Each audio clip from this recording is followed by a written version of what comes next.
এবার আদালতের পথে হাঁটল বাংলাদেশ ক্রিকেট বোর্ড বিসিবি।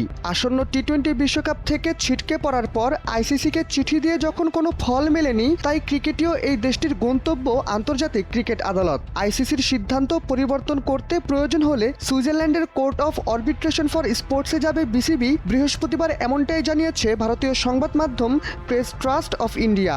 সংবাদ মাধ্যমটির প্রতিবেদনে বলা হয়, ভেন্যু পরিবর্তন ও নিরাপত্তা সংক্রান্ত বিষয়গুলো সাধারণত আইসিসির ডিসপিউট রেজুলেশন কমিটি দেখভাল করে থাকে। তবে ওই কমিটি বরাবর চিঠি দিয়েও যখন কোনো ফল মেলে না, আইসিসির সিদ্ধান্ত পরিবর্তনের শেষ চেষ্টা হিসেবে এখন বিসিবি ভরসা করছে আদালতের ওপর। এমনকি সংস্থা থেকে এই লক্ষ্যকে সামনে রেখে প্রস্তুতি নেওয়ার কথাও শোনা যাচ্ছে।